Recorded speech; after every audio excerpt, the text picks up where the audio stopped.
When The Verge began covering drones 3 years ago, we got a lot of grief about using that word, drone. These were just remote-controlled toys, people would say. They couldn't fly themselves. At CES the last 2 years, we finally saw drones that could sense and avoid obstacles. But these were R&D projects and tech demos. So far, not gadgets you could actually buy. Well, that all changes today with the introduction of DJI's newest drone, the Phantom 4.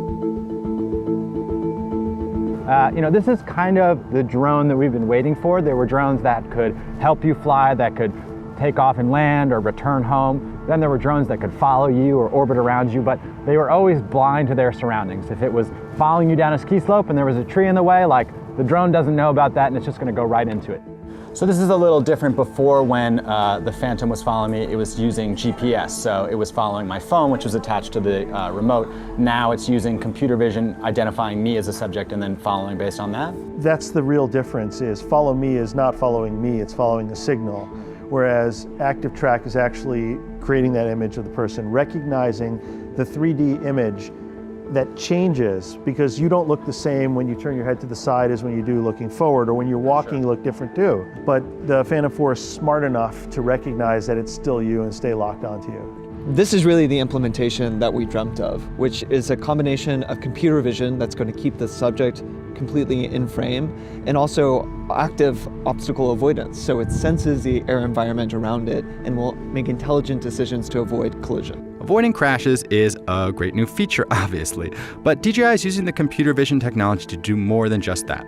A new feature called Active Track, for example, lets you trace a circle around a subject you want to keep in frame. The Phantom's onboard computer builds a 3D model of that subject and then automatically follows it for you. The Phantom 4 accomplished this feat with the help of 3 extra cameras, 2 in the front and 1 below, and 2 ultrasonic sensors. It has also added a second onboard computer for processing and understanding the data it's ingesting about the environment. It's the first consumer unit to come to market that can actually see the world around it and adjust accordingly, a big step towards a truly autonomous aircraft.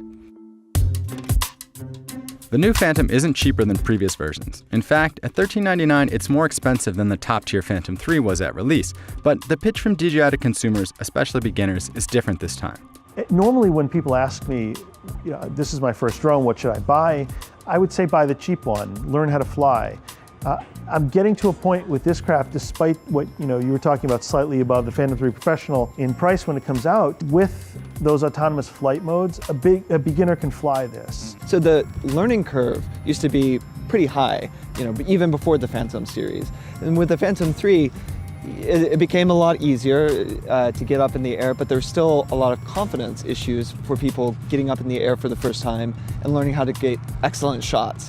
We're trying to decrease that time from getting up in the air for the very first time and getting exactly the shot that you want. And this is the system to do that. By and large, if you wanted to do any complex maneuvers, you had to learn how to use a 2-stick controller and fly manually. So the idea is with tap to fly, you don't have to do that anymore. You could just sort of use the viewfinder, like what you can see, as the way to set the shot. Yeah, we're trying to find an easier interface for first-time pilots to be able to use. And there's really nothing more simple than pointing in a direction that you want it to fly.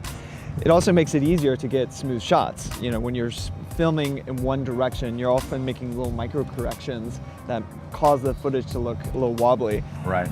This just creates one smooth shot, and if you try to change directions, likewise, it'll smooth out the direction of the shot so that you get a really beautiful image. So now we're heading towards the building. Fingers crossed it will make a decision about how to deal with that. So yeah, as you can see, it just got a really beautiful shot going over the top of that abandoned factory, and we didn't decide to ascend. It did that all on its own. It cleared it perfectly. That's a lot closer than I probably would have felt safe flying on my own, but you let the robot decide what's best. So this is our moment of truth. The drone is going to lock onto us as a human wall, one of us anyway, and then we're going to tap to fly. It's going to head towards us and sense that we're an obstacle, hopefully, and avoid us. Yep. So you just pick a point in front of it, hit go. Here comes the drone. Hopefully it sees us and decides to fly over our heads. Wasn't even close. See? Benevolent robot overlords.